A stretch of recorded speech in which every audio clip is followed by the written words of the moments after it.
Consejo Nacional de Trabajo. En ese Consejo Nacional de Trabajo, como pueden ustedes observar, sí se va a establecer algún momento el aumento y que ambas partes se pongan de acuerdo y reconozcan ese aumento necesario. Pero como no se ha cumplido, ya era un acuerdo firmado, ya era escrito, sacramentado, pero no se ha cumplido en el primer trimestre de 2020, es por eso que el sindicato ya no quiere coordinar y se ha retirado de la Junta, en este caso del Consejo Nacional de Trabajo, puesto que ahora desean, para poder volver a tomar las conversaciones, que participe el presidente de la República para que encabece dicho Consejo Nacional de Trabajo, porque se está incumpliendo la promesa de Estado, ¿no? Y los acuerdos que están firmados. Eso es el primer requerimiento. Eso lo vamos a poder ver ahí. Puedes abrirlo, por favor, Noelia, donde dice Perú, sueldo mínimo, el diario El Comercio.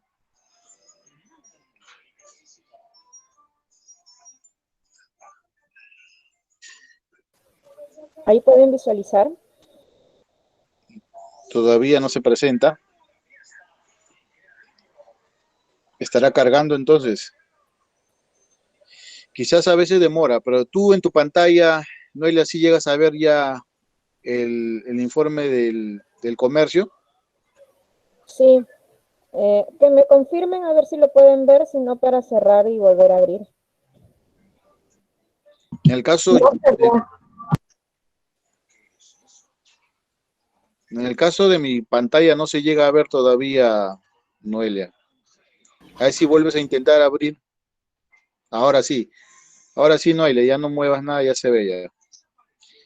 A ver, la primera parte que quiero explicar de los sueldos mínimos es, como pueden ver ahí, que en el título grande menciona que los sindicatos participarán en el Consejo Nacional de Trabajo, donde se presentará la fórmula para la futura alza, ¿no?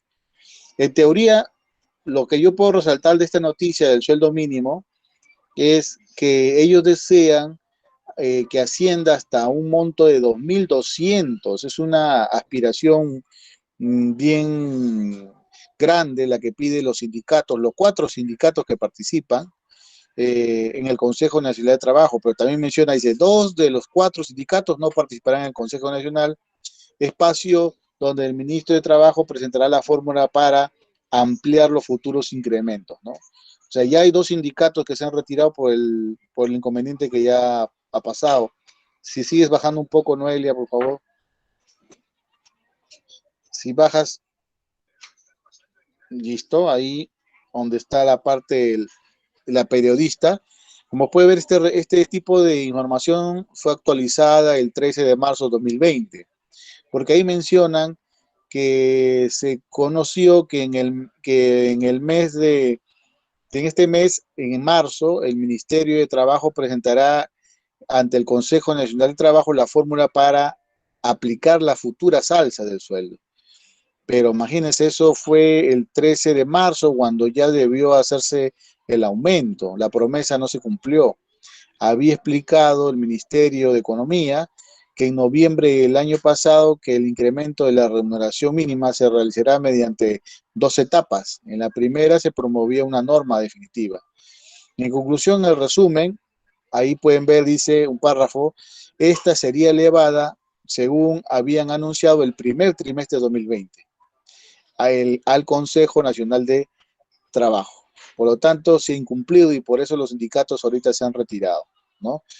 Ahí pueden ver en el siguiente, por favor, pueden ver que en el Consejo Nacional de Trabajo participan 4 sindicatos. Ahí está considerado la CGTP, la CUT, la CTP y la CATP. Son diferentes sindicatos, abreviaturas de diferentes sectores, ¿no?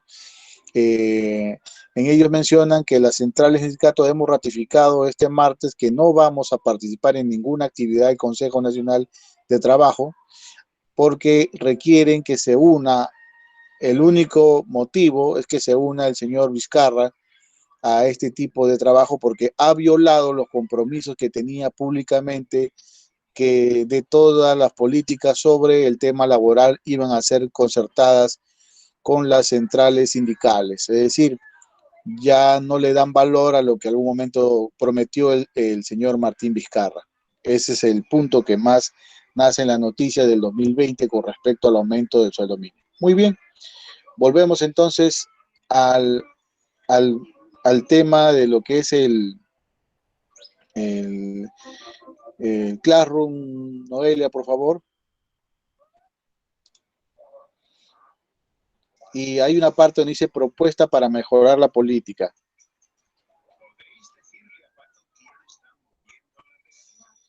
Ustedes que están también en su pantalla, mientras que Noelia ve el tema de su computadora, eh, pueden ver la parte de la propuesta para mejorar la política de salario mínimo en el Perú. Hay una propuesta ahí, ya ahí está su compañera Noelia, lo está presentando.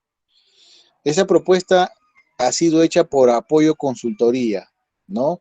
Para el Estado peruano, analizando qué se puede o cómo se puede proponer para que el salario mínimo en el Perú sea lo mejor, lo más justo.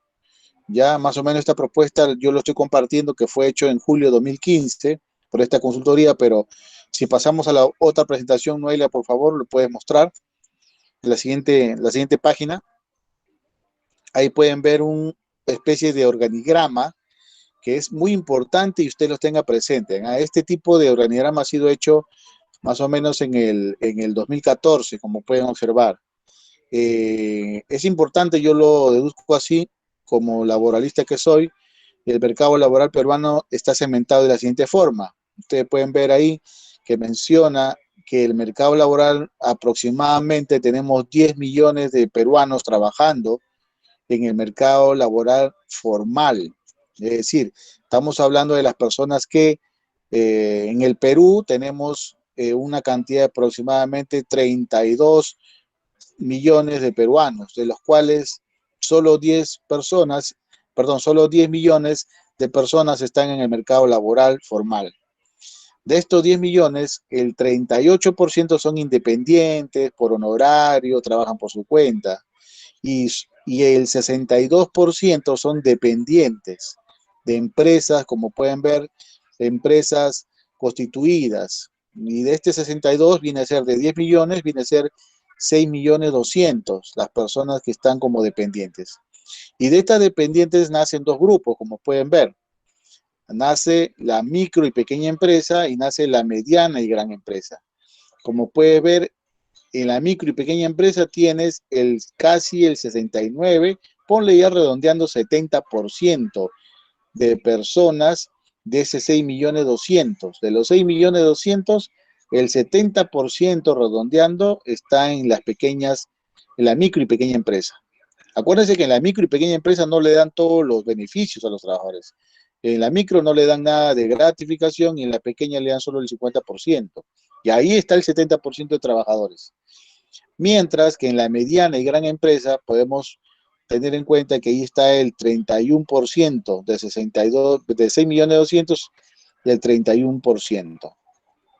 En comparación redondo, podemos ver que casi 4 millones están en empresas pequeñas y 2 millones están en empresas medianas y grandes, ¿no? ¿Ya? Ahora, de ahí, ¿qué se desprende?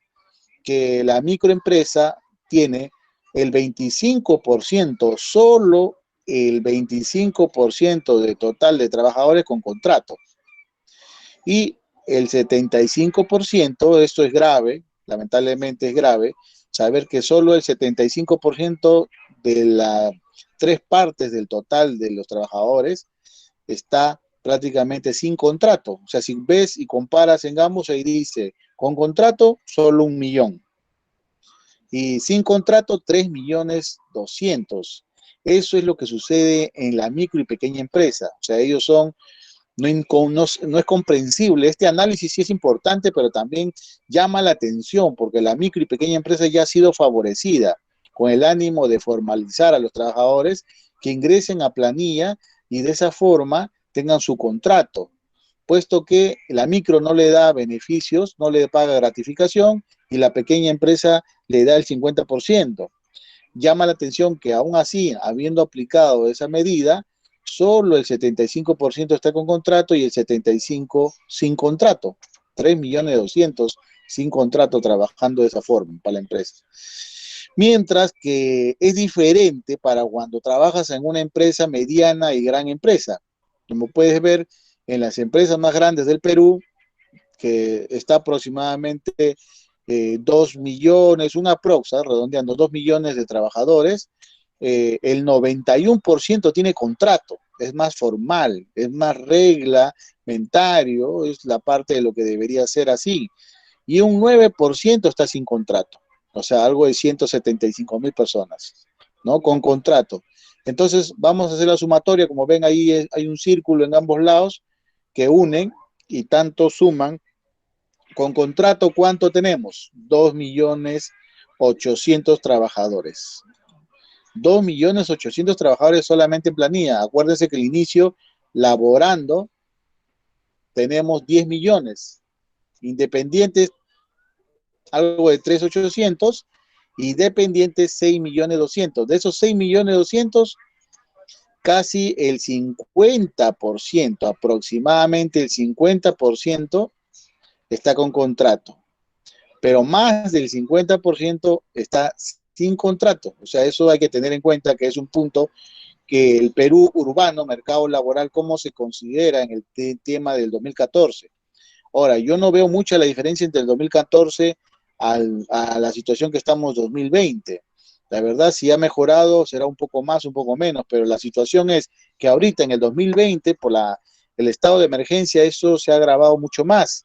Hay personas, ustedes han visto las noticias, que han perdido el trabajo, aproximadamente 5 millones de trabajadores han perdido su trabajo por el estado de emergencia, ¿no? Y si estamos hablando de que en el mercado laboral teníamos 10 millones, o sea, 5 millones ya es una cantidad considerable que puede traer la cadena de pagos, lógicamente va a traer conflicto en una situación crítica.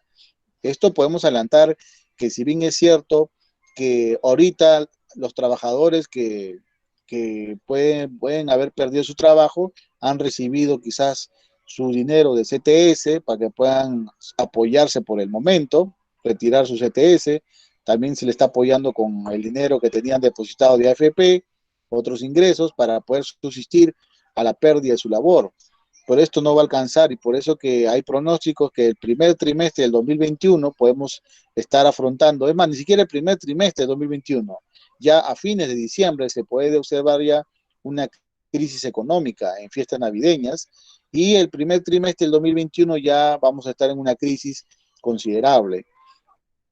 Ese es con respecto a que no se dé solución con respecto al mercado laboral. Ya eso sí es importante, este cuadro es muy bueno que he querido compartir con ustedes. Siguiente presentación, por favor, señorita Noelia. Siguiente pantalla.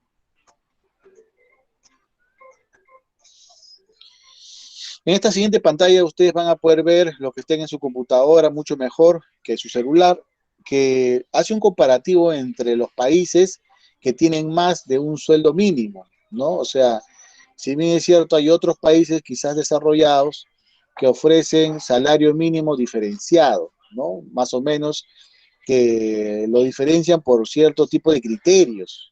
Los criterios que ellos aplican es quizás para la edad, discapacidad, ocupación, nivel educativo, quizás por regiones también. Hay regiones que merecen darle más sueldo mínimo y a otras regiones menos. Otros lo aplican por sectores, quizás el sector industrial, quizás el sector salud. Luego también otros manejan un sueldo diferenciado en función al tipo de contrato. Otros le dan un sueldo diferencial al tipo de experiencia, ¿no? ¿Cuántos países aplican? ¿En qué podemos hablar más? Ahí se puede mencionar que se dice que el sueldo mínimo debe reconocer la heterogeneidad del mercado laboral. Se aplican criterios de regiones geográficas, industrias, sector económico, edad. A ver, vamos a ver, ¿no? Acá menciona que en el caso de Australia, Chile, mire, Chile es un país latino, Francia, Grecia, está considerado el único país latino, Chile, ahí, Alemania. ¿Qué pasa? Son 12 países en total, ¿qué cosa aplican? Que se aplique el sueldo mínimo, dice, se aplica un menor salario mínimo para los trabajadores jóvenes. solo en Chile también las personas mayores tienen un menor salario mínimo, ¿no? O sea, lo están aplicando en función a las edades, considerado Chile. Ahí son 12 países que están considerados el criterio del salario mínimo en función a la edad. Es decir, cuanto más jóvenes, el sueldo mínimo debe ser menor, ¿no? Como para que no tengan experiencia quizás. Eso es lo que están aplicando en función a criterios de sueldo mínimo diferenciado. El otro criterio es la discapacidad. Se aplica un menor salario mínimo para las personas discapacitadas, o sea, el sueldo mínimo, en donde ahí sí son 4 países nada más. Nueva Zelanda, imagínense. ¿Qué más? El otro factor que vamos a resaltar, a ver, por ahí dice 7 países, ahí quiero ver 7 países el tipo de contrato. ¿Qué mencionan esos 7 países? Dice, en función al tipo de contrato, se aplica un menor salario mínimo para los contratos de prácticas profesionales. O sea, quiere decir para aquellos que están haciendo prácticas profesionales o quizás también las preprofesionales, se están considerando un sueldo mínimo menor al salario, ¿no?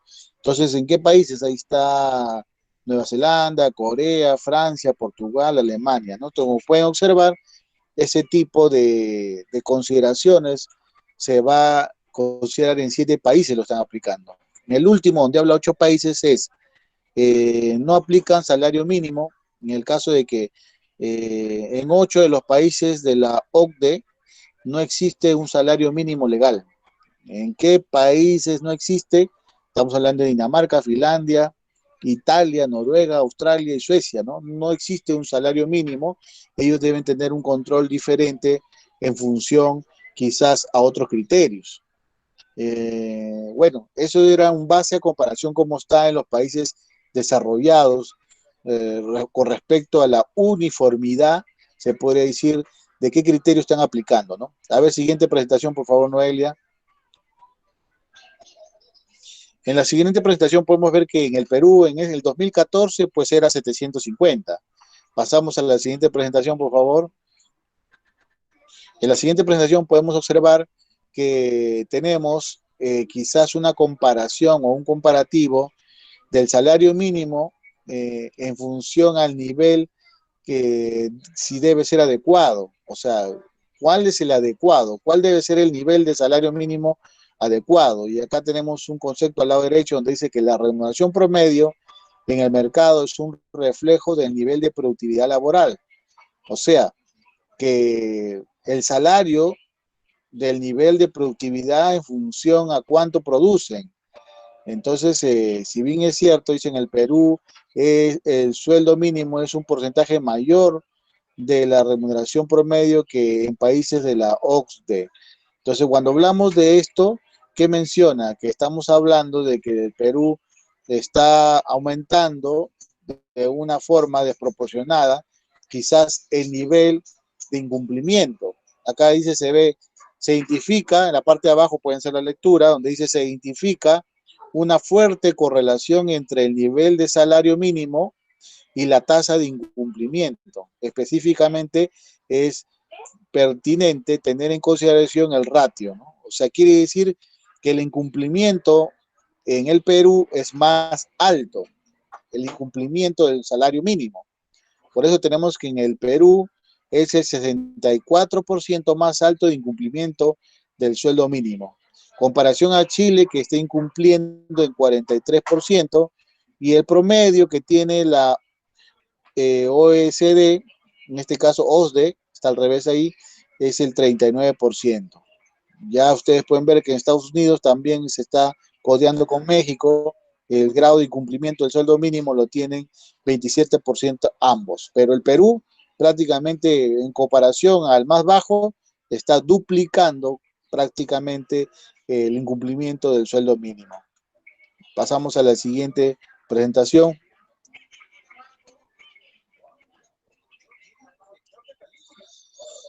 Acá está mencionando por segmentos. A ver qué pasó ahí.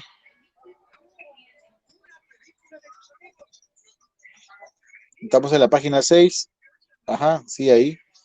Ahí está aplicando por segmento. Ustedes pueden ver acá en el lado de las empresas, micro y pequeñas empresas, y al lado derecho pueden observar las pequeñas empresas de baja productividad, ¿no? Acá pueden ver el salario promedio según tamaño de la empresa.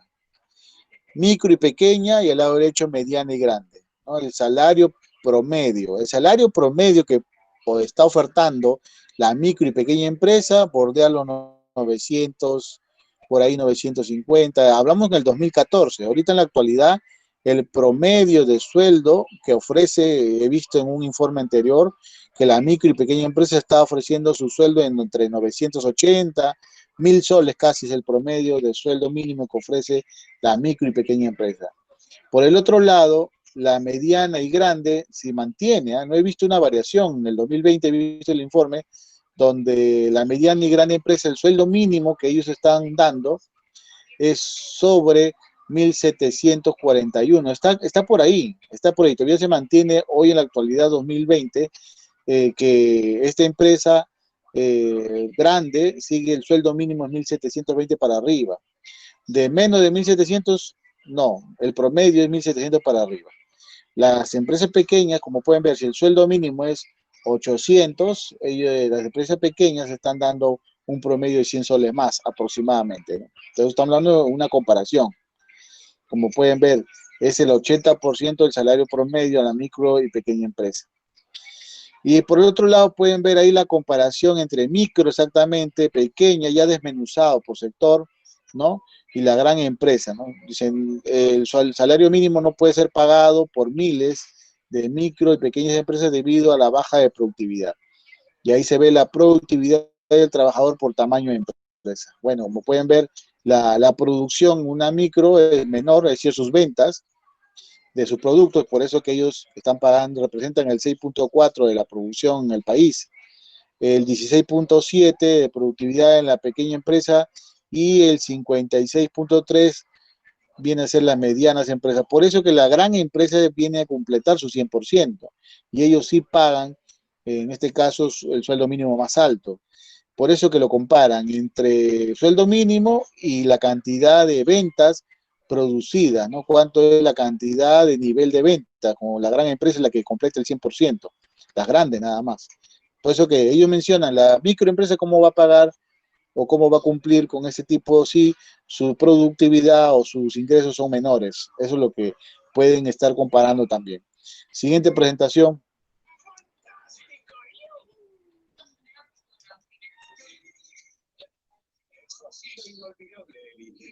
Acá hay una comparación entre también micro, pequeña y mediana y grande, pero en función a los trabajadores de Lima y provincia.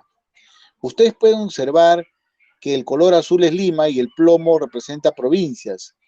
Y el título es Trabajadores que ganan menos que el salario mínimo. O sea, si el salario mínimo es 930 en la actualidad 2020, ¿dónde o cuáles son las zonas que se está pagando menos que el salario? Y ustedes pueden ver ahí que en la microempresa se puede observar que la pequeña o microempresa le está pagando el 34% y aumenta el 45% en provincia. En Lima 34% y en provincia aumenta más todavía. Mientras que la pequeña empresa, en este caso, le paga, es un porcentaje menor en Lima, 14.8%, menos el salario mínimo, pero en provincia se duplica, prácticamente en provincia sí es el doble.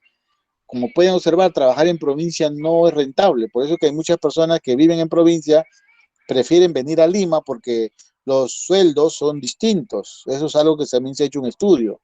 En el caso de la mediana y grande empresa, como pueden ver, es menor ese tipo de incumplimiento, ¿eh? En Lima el 7% y en provincia el 14%, ¿no? Creo que no debería ser el porcentaje mínimo llegar a cero, pero sí existe igual también el incumplimiento más en provincia, como pueden observar ahí en el estudio. Las condiciones laborales. Bueno, como pueden observar, las condiciones laborales según el tamaño de empresa, ¿no? La micro, los trabajadores del sector privado han demostrado ahí que hay trabajadores que ganan menos que un salario mínimo y hay trabajadores informales en este caso sin contrato.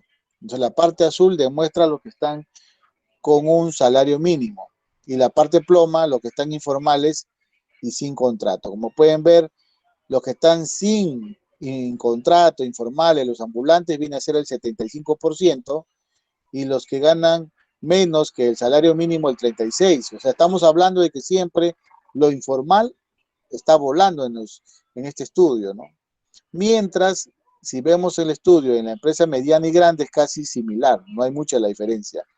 Trabajadores que ganan en la mediana y gran empresa, trabajadores que ganan menos del sueldo mínimo, 9.8, y trabajadores informales sin contrato, 9.2. No es mucha la diferencia. Ojo, la fuente, el INEI. Ahí ustedes pueden ver en la parte de abajo la fuente de investigación, el INEI. ¿Ya? Bueno, esta información se la estoy pasando para que ustedes igual vean y estudien, vean pertinentes los cambios que podían observar tanto con respecto al sueldo mínimo y un estudio que se debe mejorar que ha hecho este tipo de empresa, ¿no? Esta consultoría que se ha establecido. Quisiera, por favor, que avances, Noelia, hasta la página número 12, por favor. La número 12. Ahí está.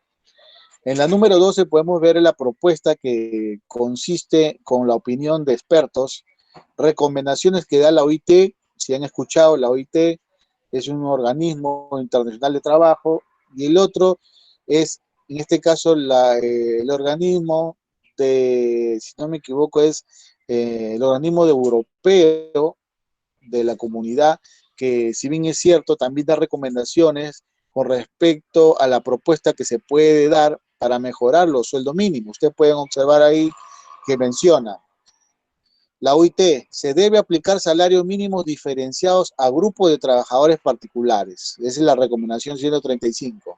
¿Qué más recomienda la OIT? El convenio 131, hay un convenio, regula la fijación de salarios mínimos de acuerdo al costo de vida, factores económicos, como el desarrollo económico, niveles de productividad de la empresa, entre otros. O sea, como pueden ver, estos factores son los que regulan la fijación del salario mínimo, y es justamente lo que ahorita estamos. ¿Debe o no el presidente Martín Vizcarra fijar un nuevo salario mínimo, teniendo en cuenta que se cumple? Porque acá dice, fijar los salarios mínimos deben ser en función a un acuerdo al costo de vida. Ahorita en la situación en la que estamos, sí, el costo de vida no llega a cubrir por el aumento, ¿no? Por el aumento el aumento de la canasta familiar. Otros factores económicos, como pueden ver, estamos hablando del factor económico que ha intervenido con respecto a la pérdida de sueldo y también a la pérdida de trabajo y la crisis de salud en la cual estamos pasando. O sea, sí tendríamos estos requisitos para poder fijar un sueldo mínimo de acuerdo a la situación, ¿no? Entonces, creo que no habría otra que quizás el gobierno tenga presión por COFIDE, que es el representante de las empresas privadas, y no quiera fijar en su gobierno un aumento de sueldo mínimo. Bueno, espero que no suceda eso. Espero que sí cumpla la palabra de aumentar el sueldo de este gobierno de Martín Vizcarra. Entonces, la otra recomendación del organismo internacional menciona que la diferenciación de salarios mínimos mitiga el impacto de las alzas de sueldo sobre los grupos laborales desaventajados como los jóvenes. Eso sí, de hecho, ¿no? Como hay diferencia de sueldos mínimos, esto va a traer como consecuencia perjudicar al grupo de jóvenes que empiezan a laborar en el mercado, porque como hay diferencias, no unifican los sueldos para los sectores. Debería ser un solo mínimo uniforme para todos, que exista en un país. Entonces lo recomendable de esa manera no le perjudicaría a los jóvenes, porque ellos, al insertarse al mercado laboral, le debería tocar el mismo sueldo mínimo que los derechos laborales le corresponden a todo trabajador. Pero como no han unificado, eso es que hay empresas que contratan a los jóvenes y les pagan menos del sueldo mínimo, solamente por la condición de tener la edad de ser joven. Y esa es una de las cosas que recomiendan y resaltan acá este organismo internacional, ¿no? Ese está perjudicando a los jóvenes. Otra recomendación internacional llamada 2014 dice: la mayoría de países existe más de un sueldo, más de un salario mínimo. O sea, es cierto, juntamos a muchos países y cada uno tiene un sueldo mínimo diferente y el costo de vida es casi igual. Esquema que perfectamente se puede aplicar en el Perú, que en un país más heterogéneo, con niveles de productividad muy distintos, ¿no? Es sí es cierto. ¿Se puede aplicar? Sí, se puede aplicar, pero se debería perfectamente en el Perú tratar de uniformar los sueldos en función a niveles de productividad. Es decir, un sueldo, si tú trabajas en construcción civil, es diferente, no un sueldo mínimo.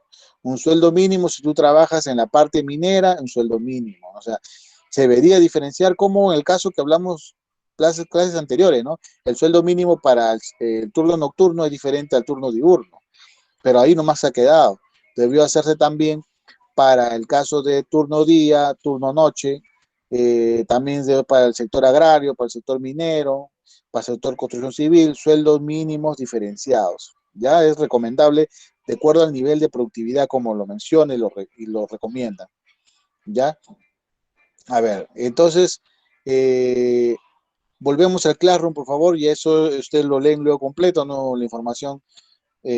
Volvemos a Classroom, Noelia, y entramos a la otra diapositiva que dice remuneración mínima vital. Esa.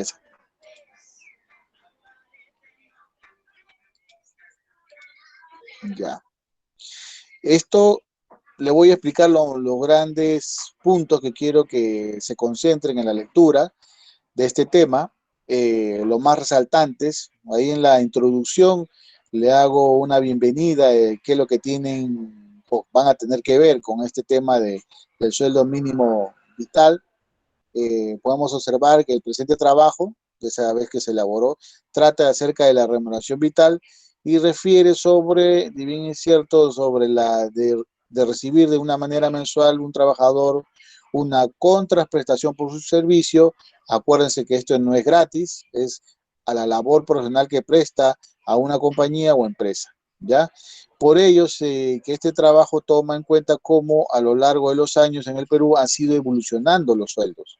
El sueldo ha ido evolucionando desde el presidente Leguía. Acá en esta presentación vamos a ver la evolución de ese sueldo mínimo y de qué tipo lo han clasificado, cuál es la importancia, por qué los cambios y cuál es la situación de hoy, ¿no? A ver, siguiente pantalla, por favor, Noelia, podemos ver la etimología, donde va a explicar y vamos a llegar por ahí algo que quizás ustedes han escuchado, van a ver acá que compara en algún momento el salario con respecto a la sal. Vamos a ver ahí después. A ver, ahí dice, la remuneración proviene del latín remuneratio, que significa acción y efecto de remunerar, premio o recompensa merecida. Bueno, como pueden ver, es acción-efecto. Ha habido un trabajo que has hecho y el efecto que te has ganado es el premio o recompensa, sería tu remuneración. Luego, la denominación más antigua a la remuneración es el salario. O sea, más antigua de la remuneración se le consideraba salario. Ahora, con respecto a eso, el salario, que viene de la palabra latina salarium, que a su vez deriva de sal, que los amos, o sea, muy antiguo atrás, los amos le daban a los criados como estipendio o recompensa por razón a su servicio o trabajo. O sea, le pagaban en función a sal. Estamos hablando de amos a criados hace mucho tiempo atrás. Como podemos ver, la palabra más antigua viene a ser el salario. Luego ya lo han ajustado a remuneración. Pero ya se diferencia hoy en día la doctrina que salario es para unos y sueldo es para otros, ¿no? Ya vino la diferencia entre sueldo y salario. Y ahí pueden ver, la doctrina denomina que salario a la cantidad, se denomina la cantidad económica que se fija por la unidad de tiempo. O sea, salario está en relación a la unidad de tiempo, es decir, cuando una persona trabaja por horas o por días. No se olviden, salario está en función al tiempo. Mientras que el sueldo, cuando se refiere a la paga fija, que recibe de manera semanal, quincenal o mensual, y esta procede de la voz francesa solde, sueldo viene solde, no es una palabra latín, sino una solde, derivada a su vez en un término de sol, antigua fracción monetaria. En conclusión, quiero que resalten lo más importante acá de salario y sueldo. Salario es en función, como pueden ver, a la unidad de tiempo de trabajo. Por eso que te pagan en función a las horas y los días. Sueldo es función, en este caso se paga o se recibe de manera semanal o quincenal porque mensualmente te están pagando tu sueldo fijo. O sea, ya no está en función al tiempo. Salario sí. Como ustedes ven en la realidad, sí, pues el salario que le dan a los obreros en función a los 7 días. De ahí le toman el dominical. Mientras que el concepto de sueldo sí lo están considerando en función a pagos fijos que ya están dentro de un contrato y le pagan mensual con adelantos quincenales, ¿no? Eso habría que tener en cuenta la etimología. Ya. Siguiente, por favor.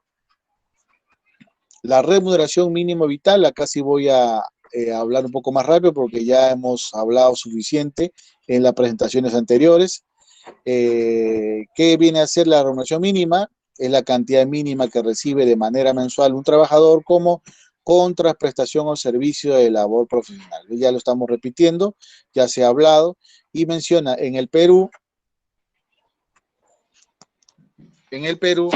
eh, se entiende la cantidad mínima de dinero que se paga a un trabajador que elabora una jornada completa de 8 horas, como máximo 48 horas semanales, tomando como valor único en el país. Esto ya lo hemos hablado en jornada laboral en la clase pasada, ¿no? Y también lo encontramos como base fundamentado en la Constitución del 93. ¿Ya? Pasamos, por favor, a la otra página, por favor. Y ahí vemos ya la evolución. Como pueden ver, la evolución de cambios que ha habido. Ahí vemos 5 cambios, ¿no? Más o menos para tener en cuenta los puntos azules que ustedes pueden observar, ¿no? Por si acaso está en zigzag, para que no se vayan a confundir. Tenemos en el 1911, de ahí bajamos a 1988, de ahí subimos al año 2000, de ahí 2003 bajamos y luego subimos al 2006. He tratado de colocar de esa forma por el espacio y por la presentación. Empezamos con el gobierno del señor Leguía, ¿no? Donde en el artículo 26 de la ley 1378, ¿no? Establece, en este caso, comprende sobre accidente de trabajo, donde por primera vez se refirió al salario mínimo, pero considerándolo solamente como una unidad de cómputo para el pago de indemnizaciones. O sea, por primera vez el gobierno de Leguía en 1911 menciona que debe existir una consideración para el cálculo de algún tipo de accidente, cuando exista un accidente, cuando exista un perjuicio a un trabajador, el cálculo se va a basar a un sueldo mínimo o una remuneración mínima vital, ¿no? Pero no quiere decir que ahí ya lo cancelaban, sino solamente lo tomó como una base, como si le quieres llamar a una UIT, parecido a un IT, porque va a servir para el cálculo de su indemnización. En la actualidad, el Ministerio de Trabajo también para colocar sus multas, en la actualidad también considera una base de una remuneración mínima vital en función a eso va a poner las multas, ¿no? Igual esto ha continuado, pero empezó en Leguía en el 91 ya a considerar ese término. En el 88 podemos ver, en este caso, en ese gobierno, se consideró ya hablar a partir de ahí una recuperación solo de 2.5%. Se observó que el sostenimiento aumentó en la segunda mitad de 1990. Se había considerado que en esa época el salario mínimo real creció anualmente a 18.9, promedio entre 1995 y 1999, ¿no? Bueno, se fue ajustando en cada periodo por un porcentaje menor. Ya en marzo del 2000, el presidente Fujimori, pueden ver en la parte de arriba, subió el salario mínimo que no subía desde 1997, imagínate, no lo habían subido, de 345 a 410 soles. Eso fue en el gobierno Fujimori, subió prácticamente algo de 60 soles, ¿no? ¿Cuánto fue? 60 soles, 65 soles. Fue la suma que le agregó en el gobierno de Fujimori, ¿no? Luego, en el 2003, entra Toledo, ¿no? Y en el 2003 Toledo, la remuneración que recibió fue 410. Él le agregó 60 soles, casi la misma cantidad de Fujimori, lo incrementó en 12%, pero el aumento fue casi similar a lo que hizo en el gobierno de Fujimori. Fujimori aumentó desde el 97 a 2003, ¿cuántos años pasaron? Solamente aumentó 65. Y Toledo lo aumentó 60 soles más. Ahora, en el 2006, el ministro de Trabajo del 2006 aplicó un aumento ya otra vez, 2006, casi a la salida de Toledo, hizo su segundo aumento. El sueldo mínimo lo incrementó de 460 a 500, ¿no? Eso es lo que hizo en este caso, los dos cambios que hizo Toledo, en el 2003 y en el 2006. 500 soles. Siguiente, por favor. Y ya teniendo ya la evolución para llegar casi al final, podemos ver ahí que Alan García, en su gobierno del 2007, él recibió el salario de 500 que había dejado el gobierno anterior y hizo dos aumentos, es decir, el primer aumento fue de 30 soles, que le subió e incrementó a 530, o sea, él recibió el salario que le dio Toledo, ¿no? De 500, lo aumentó a 530 y 3 meses después lo subió a 550. Ahora, eso fue a como los dos primeros cambios que hizo García.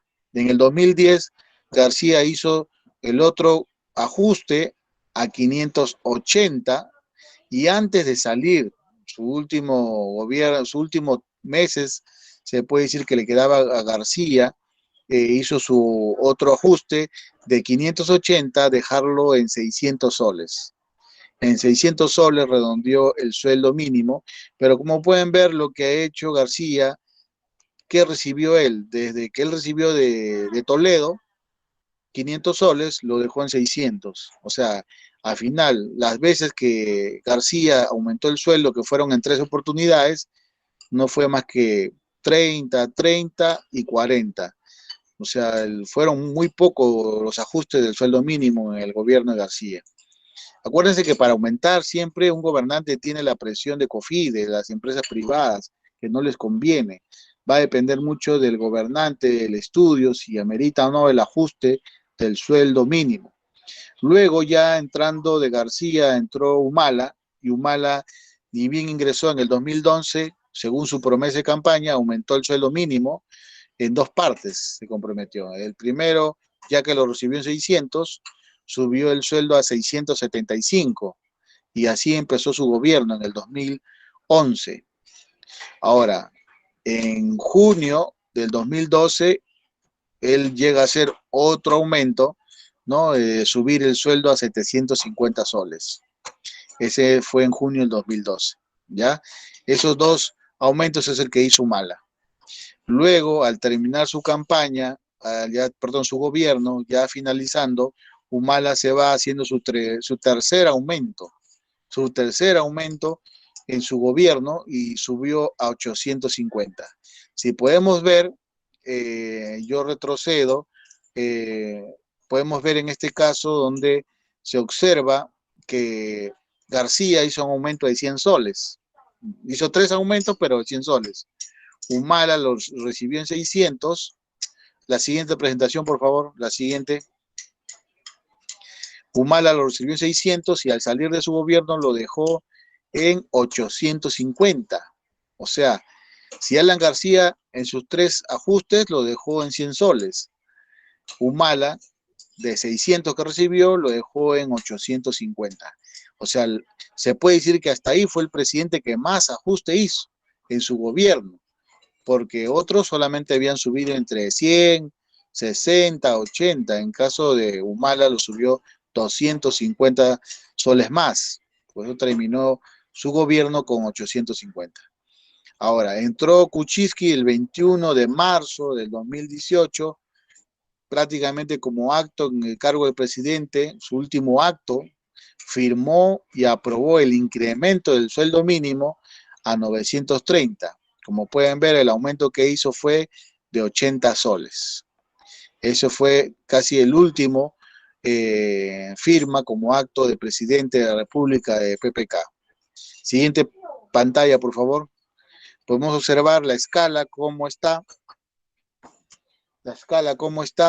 y podemos ver que el último que falta tiene un signo de interrogación, el señor Martín Vizcarra, que desde el 2018 que estuvo o que dejó la presidencia PPK, el señor Martín Vizcarra ha estado 18, también ha estado 19 y también ha estado ahora 20 y se va el 21. Y Vizcarra hasta ahorita no veo su interés con el tema de apoyar al sueldo mínimo a los trabajadores peruanos. Yo siempre hasta ahorita veo que Martín Vizcarra, este gobierno tiene mucha presión de las empresas privadas por intermedio de COFIDE. Quizás esté hablando, quizás es una opinión a título personal, pero Vizcarra mucho coordina con el tema del sector empresarial privado, ¿no? Eso es lo que yo veo, por eso que no cumple y a pesar de que había hecho ese pacto con los sindicatos, no ha hecho el aumento. Bueno, siguiente presentación, por favor. Acá se puede decir la importancia del por qué el sueldo, ¿no? Podemos hablar ahí de la gran importancia de la vida económica, te ayuda para el tema del sector familia, existe como un medio a través que puedan satisfacer sus necesidades, promueve también la equidad social, de que todos deben tener un sueldo para subsistir, protege a aquellos trabajadores que laboran en empleos donde muchas veces recién están empezando, cuando hablamos de los jóvenes, busca evitar la precarización de estos grupos poblacionales, o sea, el sueldo mínimo tiene que ser un sueldo digno, un sueldo mínimo debe ser un salario digno donde te alcance para el consumo del día a día. O sea, imagínense que ahorita el sueldo mínimo sea 100 soles, sería una especie de escándalo, burla, porque no se ajusta a la realidad nacional de un país. El salario mínimo debe ser un salario digno que te alcance para cubrir las primeras necesidades de una familia. También es importante porque sirve como un índice de cierto número de pagos obligatorios, conceptos teniendo como base la remuneración mínima. Es decir, cuando te llega tu jubilación, se va a calcular de tu sueldo mínimo. Si tu sueldo mínimo es, en la actualidad, es una base muy baja, tu pensión también va a ser también igual. Si por ahí le colocan una multa a una empresa, va a ser en función al sueldo mínimo actual. ¿Qué más?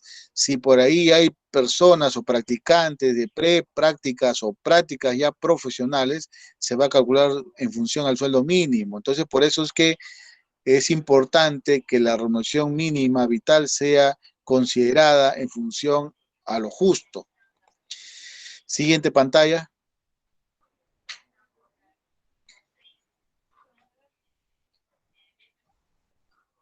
Ya, en estas características necesito que sí entiendan lo importante. ¿Qué significa? Que tenemos, si bien es cierto el criterio laboralista, los abogados especialistas en el derecho laboral siempre separan tres caracteres importantes de la remuneración mínima.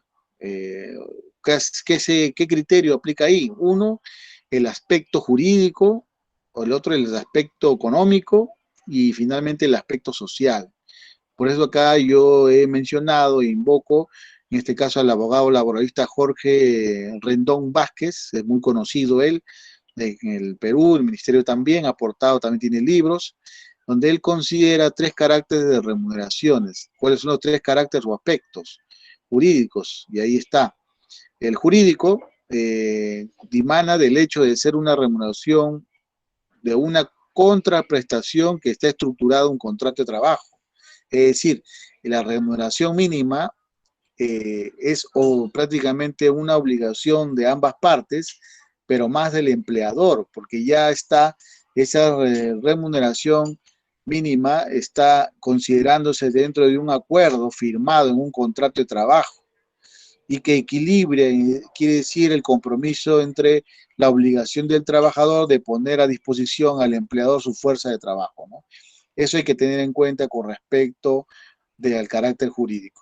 Al carácter económico, la remuneración es inherente a su naturaleza por inversión, menciona ahí, del empresario, de fuerza de trabajo y como ingreso del trabajador. O sea, quiere decir que el empresario, yo lo voy a traducir, que tiene que compartir en función.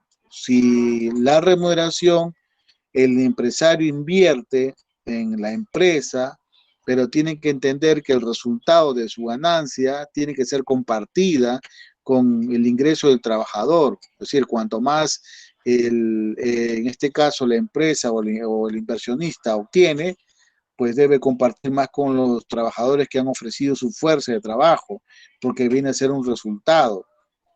La remuneración paga un recurso de la producción, mano de obra que se encuentra en el mercado. El precio de la fuerza de trabajo se encuentra determinado en varias fuerzas condicionadas a saber, en este caso puede ser los niveles mínimos del Estado, etcétera, ¿no? O la oferta y la demanda. Como pueden ver, por ejemplo, una de las cosas que se puede mencionar, el ejemplo ahorita, que en el estado de emergencia se ha ajustado el carácter económico en función a la oferta y la demanda. Ha habido personas, como por ejemplo en el sector salud, que han dejado de trabajar por ser doctores o personal de salud vulnerable, mayores de 60 años, y por lo tanto ellos no han laborado en esta situación de emergencia. Y se ha presentado la necesidad de contratar más gente. Quiere decir que por ese simple hecho es de que ha habido oferta de trabajo y la demanda también. Eso ha tenido que ver que el carácter económico ha tenido que mejorar y han contratado enfermeros, médicos jóvenes, ¿no? Y ofrecerle mejor estabilidad y mejores condiciones económicas. Como pueden ver, es uno de los puntos que se tiene que considerar en función a lo que es la remuneración mínima. También el caso del carácter social, ya por su mismo nombre lo dice, se origina en calidad del ingreso económico destinado a atender las necesidades personales familiares, ¿no? Eso nace, por ejemplo, cuando a un trabajador se le paga la asignación familiar por tener hijos reconocidos, ¿no? Lógicamente, cuando pueda demostrar con partidas de nacimiento, ¿no? Ese es un sueldo de carácter social. Se le está dando por familias, se le está dando por hijos, y en algunas empresas le dan hasta por escolaridad. Entonces, estos serían también considerados como carácter social. Casi la totalidad de la familia de los trabajadores dependen de ese ingreso para subsistir. La remuneración se le ha atribuido a un carácter alimentario, sí o sí. Por eso que esos tres aspectos, no se olviden, es importante. Yo lo evalúo también en algunas preguntas, no se van a olvidar. Anótelo, es un punto importante. ¿Cuáles son las características? Yo lo llamo características o aspectos de una remuneración mínima. Son tres: aspecto jurídico, económico y social. ¿Está claro? Espero yo que lo apunten por ahí. Siguiente, por favor. Acá sí voy a avanzar un poco más rápido, porque son principios de la remuneración. Se puede ver que hay, para que se pueda cumplir la remuneración, que debe ver la suficiencia, es aquel por el cual el salario deberá satisfacer necesidades. Reciprocidad nace en la condición donde hay un contrato de trabajo donde está obligado el trabajador y también está obligado el empleador. El trabajador está obligado a ofrecer su fuerza de trabajo y el empleador, mediante el contrato, está obligado a darle esa ventaja económica recíproca, ¿no? La continuidad se genera en función al sueldo, ¿no? El salario debe ser continuo en el tiempo, no es que te pago un mes y un mes no, un mes sí y un mes no, tiene que ser continuo, es un principio que se debe cumplir.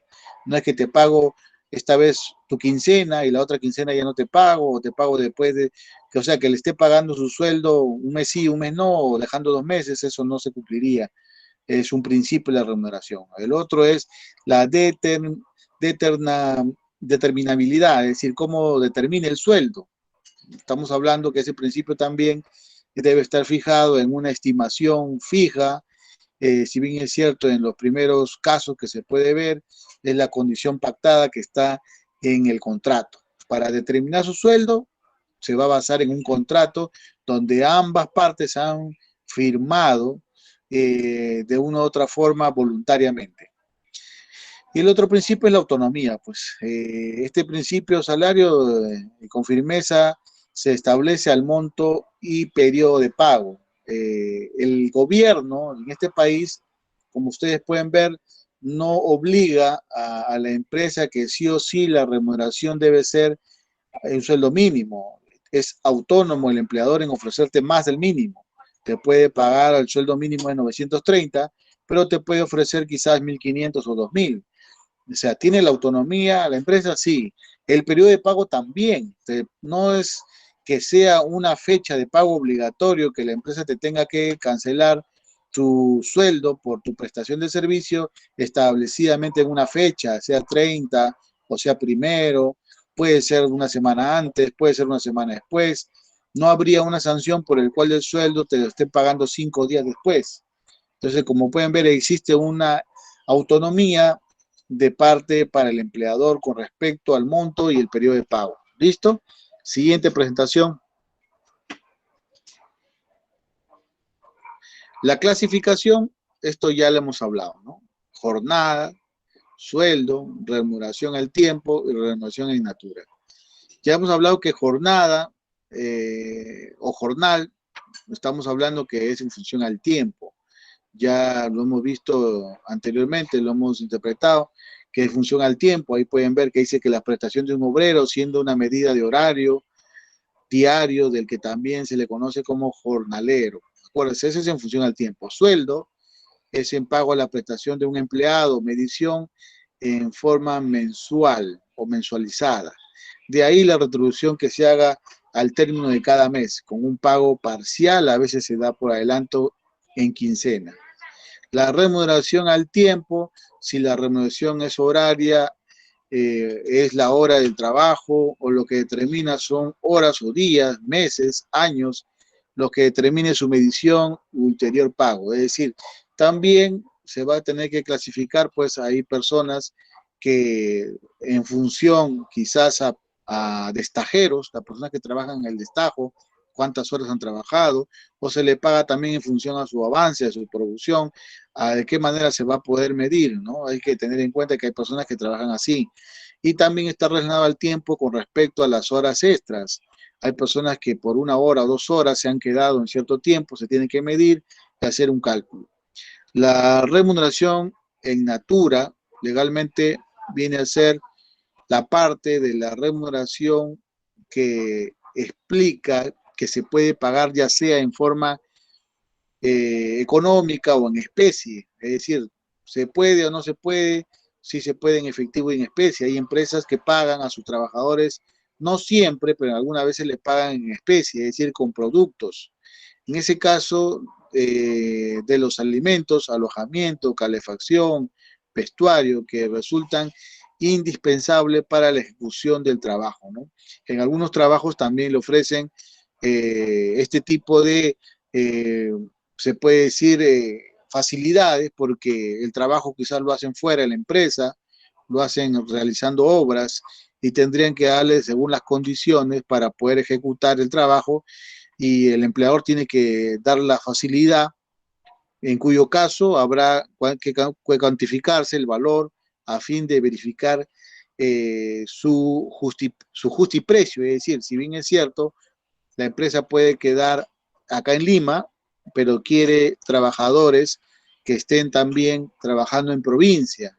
Entonces se tendría que ver que, de acuerdo, la remuneración debe ser en función a la naturaleza en sí, de dónde va a desarrollar el lugar y cuáles las situaciones que le va a tocar a un trabajador en una zona distinta a la cual está ubicada la oficina principal de la empresa, ¿no? Todo eso se va a tener que valorar y puede ser parte también de una remuneración a considerar, ¿no? Siguiente.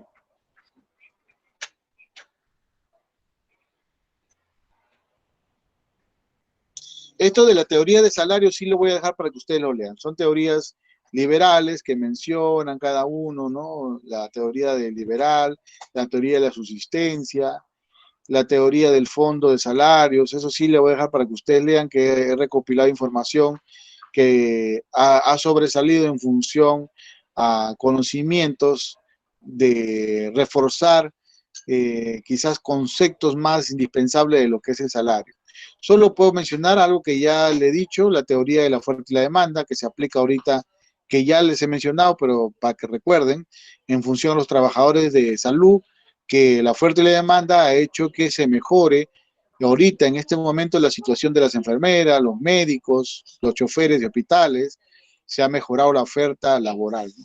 Esa teoría se aplica ahorita. Las otras tres teorías les dejo para que ustedes lean y lo interpreten. Ahora, cuando hablamos a hablar de mecanismos, la siguiente, por favor, los mecanismos de métodos para fijar la remuneración. O sea, esto ya lo dijo la OIT, hace un momento lo vimos en otra presentación anterior, cómo serán los mecanismos o métodos para fijar la remuneración mínima, cuáles son los salarios mínimos en el mundo también. Y eso vamos a ver en las siguientes presentaciones. Pasemos, por favor. Si bien es cierto, para poder fijar los mecanismos, tienen que verse mucho con respecto a lo que indica la OIT. Ya hemos visto que la OIT nos explica que hay que ver el estado universal entre países, las tasas fijadas, el universo colectivo de que demanda también en este caso una negociación, el estatal, en este caso múltiple de diversas tasas, qué tipo de porcentaje se aplica en el sector laboral, y tener en cuenta también los sindicatos, ¿no? El múltiple colectiva, distintas tasas dependiendo del sector laboral en función a qué tipo de desarrollo. Siguiente, por favor. Y acá en la siguiente presentación van a poder ver cómo se debe determinar los métodos para considerar el aumento de sueldo mínimo. Son dos nada más. Son dos aspectos importantes que resalta OIT, y ya lo dije en la presentación anterior. Según la OIT dice, evaluar el costo de vida es lo primero que debes hacer. Todo gobierno debe hacer para aumentar o determinar el sueldo, el salario mínimo justo, es evaluar el costo de vida. ¿Cómo se evalúa? Se calcula tomando en cuenta el costo de los bienes y servicios básicos para la vida de un trabajador. Debería poder cubrir en su hogar.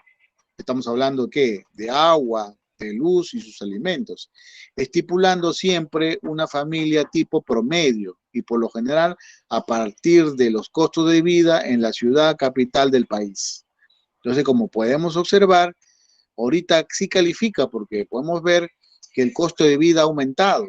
En el Perú ahorita ha subido los costos, muchos reclamos tenemos, no solamente de comunicaciones, de teléfono, estamos hablando del internet, estamos hablando de qué, de la luz, el agua, se han disparado. Entonces, no solamente eso, sino también los víveres. Entonces, en función a eso, evaluando el costo de vida, es la cual debe ser un método a considerar para el aumento del sueldo.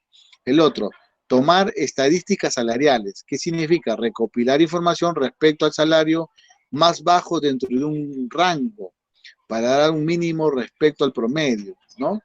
Tendríamos que ver cuál es el rango de las remuneraciones para dar un mínimo, por ejemplo, en función, puede ser en función a las empresas privadas.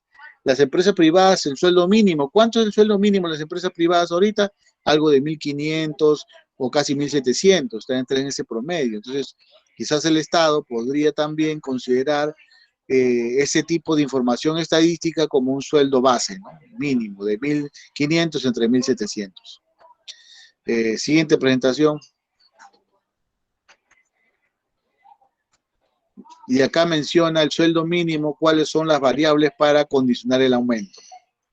Y ahí podemos ver que habla del Consejo Nacional de Trabajo, algo que ya le hablé.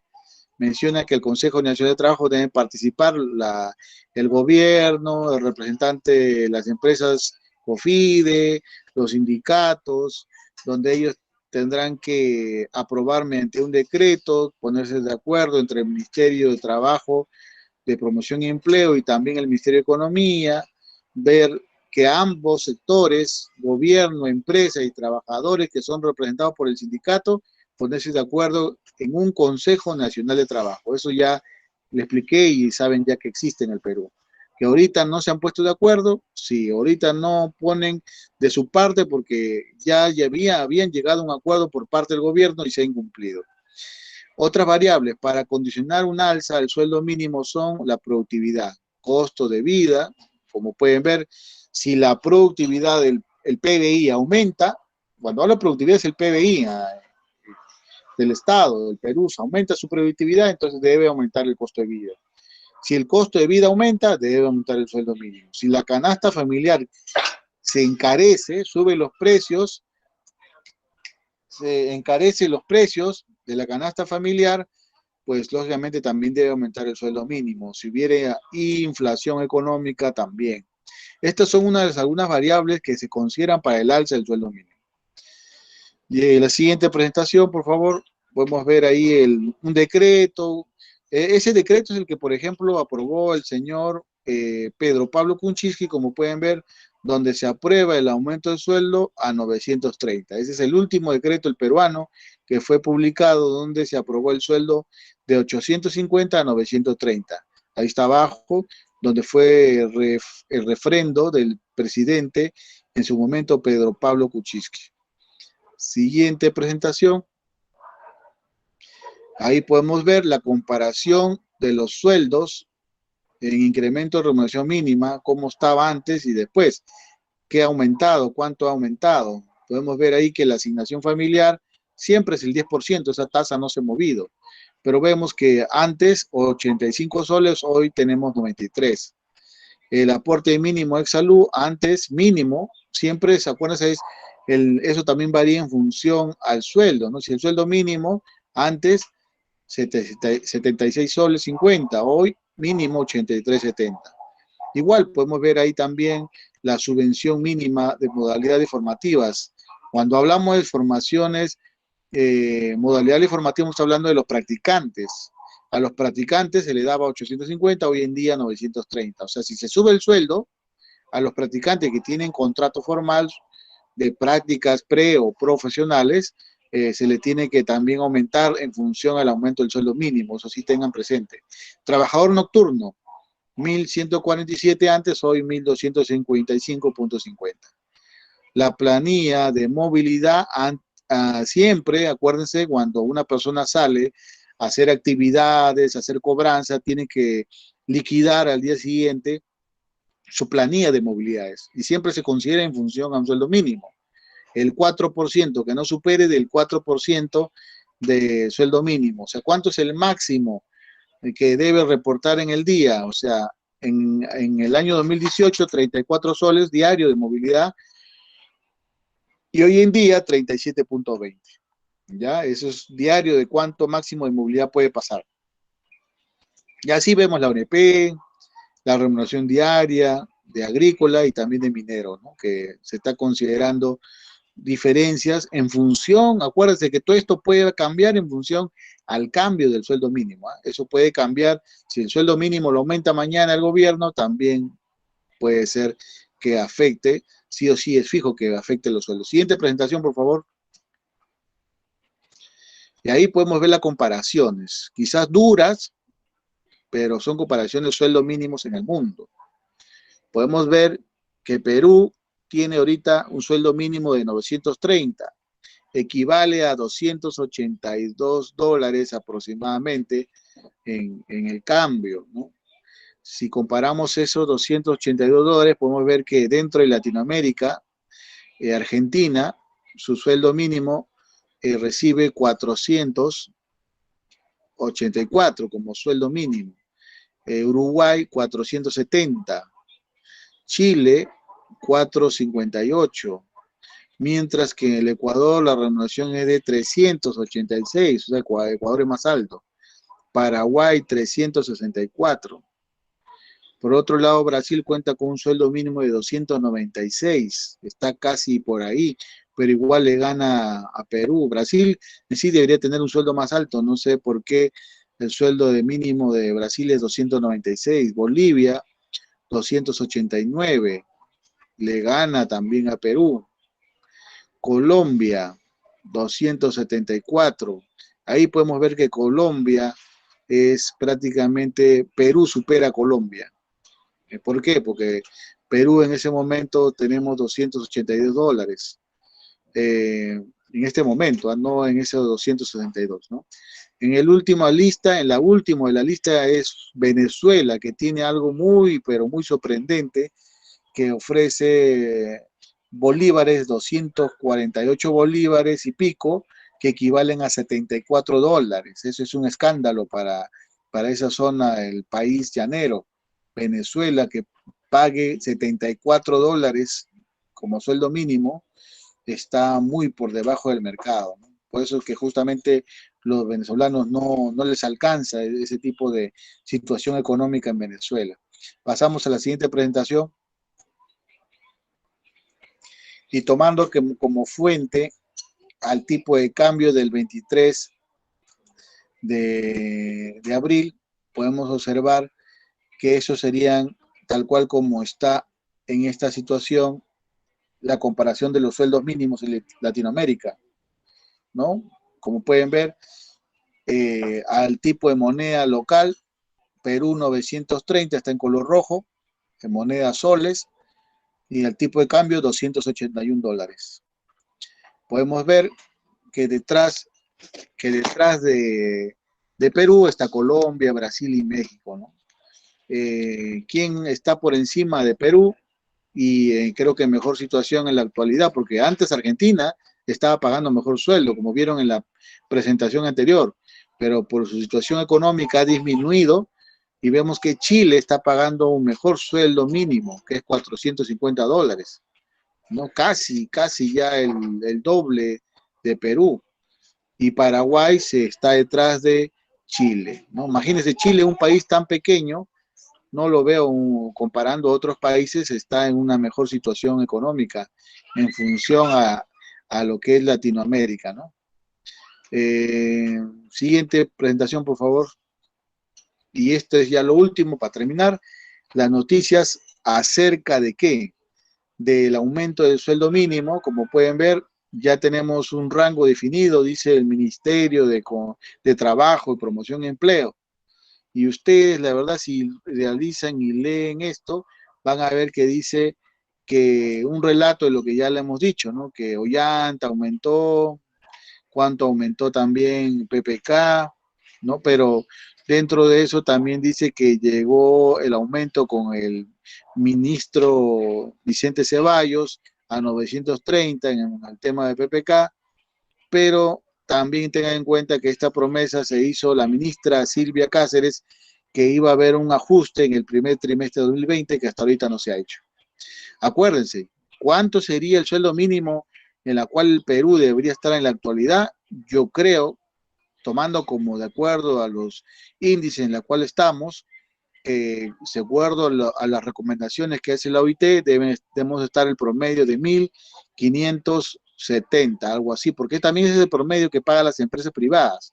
Las empresas privadas, el sueldo mínimo promedio que ellos pagan es 1.570.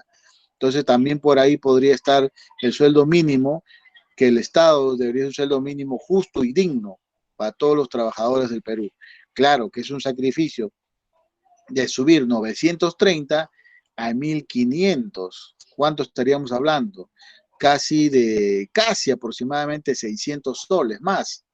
Ahora, duplicando, no es duplicar, sino esos 600 soles puede ser progresivamente, que cada año, quizás este año suba 100 o 200 soles más y el próximo año 200 más, pero yo acuérdense que como ya termina el gobierno de Martín Vizcarra, esta promesa ya creo que deberá ser cumplida por el gobierno que va a ingresar después de Vizcarra, ¿no? Lamentablemente, espero que Vizcarra, antes de salir de su mandato, se haga presente en la historia de los aumentos del sueldo mínimo vital en un país, a menos que él quiera salir como único presidente en el Perú que no hizo ningún ajuste al sueldo mínimo vital. Espero que no pase eso, pero si lo hace y se va sin hacer ningún aumento, será el único de los presidentes en estas últimas décadas.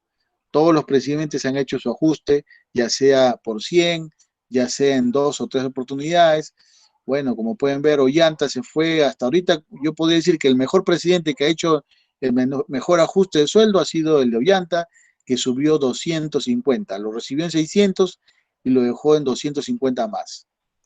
PPK lo subió 80 soles. Vizcarra, cero. Espero que no sea así, que complete ese tema. Ya, a ver, volvemos entonces a la parte de el Classroom.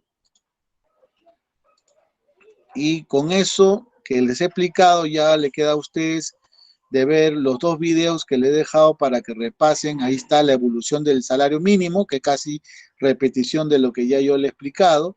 Luego también hay un comentario del señor, un video que espero que ustedes conozcan, que comenta cómo se debería calcular o dispensar una, una pregunta muy importante que lo hace el señor Jorge González Izquierdo, economista, ex ministro también de Economía. El señor Jorge González Izquierdo, hay un video ahí que pone y responde a una pregunta brevemente. ¿Se eliminará la pobreza con aumento del sueldo mínimo? ¿Se eliminaría la pobreza? ¿Qué opinas? ¿Ustedes qué creen ustedes? Una pregunta que se la puede dejar a ustedes. ¿Ustedes creen que se va a poder eliminar la pobreza con el aumento del sueldo mínimo? ¿Se lograría hacer eso? Ahora, el señor Jorge González Izquierdo tiene su propia respuesta, pero yo le pregunto a ustedes, antes de que vean el video, ¿se va a poder eliminar la pobreza con el aumento del sueldo mínimo? Yo creo, a mi punto de vista como docente y abogado que soy, le digo que quizás no. Aumentar el sueldo mínimo no, no disminuye la pobreza, y veo hoy que varios alumnos también responden lo mismo. No va a disminuir la pobreza más, lo creo que lo va a hacer aumentar, porque muchas empresas no van a contratar formalmente a los trabajadores, ¿no? Es cierto. Pero para eso tiene que haber un estudio de lo que puede hacer el gobierno para motivar que las empresas formalicen a los trabajadores, más fiscalización, quizás, ¿sabes qué? Dale más beneficio a los trabajadores y vas a obtener más beneficio tributario, ya sea en renta, ¿no? Porque algo que sí no me gustó que hasta ahorita es que el Estado sacrifica a los trabajadores, pero no sacrifica su recaudación. Eso le digo, por ejemplo, cuando las pymes se le dio el beneficio de no dar más que el 50% de su gratificación y las microempresas no daban nada de gratificación, lo hicieron para que estas empresas pequeñas crezcan, en teoría. Pero lo que hizo es sacrificar los ingresos de los trabajadores y no respetó en ningún momento que ese tipo era disminuir la canasta familiar de un hogar. Pero el Estado no sacrificó nada, sí o sí siguió cobrando renta y quinta, sí o sí siguió cobrando el 30% de esas empresas de impuesto a la renta. Entonces yo creo que la propuesta debe ser, si se va a sacrificar los salarios de los que trabajan en la microempresa y la pequeña empresa, también se debe sacrificar el Estado con respecto a su impuesto a la renta, cosa que de esa manera el sacrificio no era totalmente del trabajador, sino también del Estado, porque la intención era que las micro y pequeña empresa crezcan. Si quieren que crezcan las pymes, bueno, pues tenían que poner de su parte el Estado con el trabajador, pero no solamente hizo el Estado, es que no, que solo el trabajador sacrifique su CTS, sacrifique su gratificación y también sacrifique sus vacaciones, perdiendo derechos, perdiendo ingresos, pero el Estado no sacrificó nada. Eso es lo que a mí me parece fue injusto por parte de decisión en ese momento del gobierno aprista, que hasta ahorita no ha entrado un gobierno y ha derogado el tema de ese tipo de beneficios, que hay desigualdad de derechos que tiene un trabajador. No es posible que un trabajador al año descanse 30 días y otro que trabaja, creo, igual o el doble, solo le den 15 días de vacaciones y quizás a otro no le dan nada. Entonces, eso no es permitido, no es justo. Yo creo que todos los trabajadores deben tener uniformemente 30 días de vacaciones como le corresponde, no a unos 30 y a otros 15. Eso me parece que ha vulnerado los derechos laborales, como abogado de la parte laboral, me toca decirlo, es mi opinión personal, ¿ya?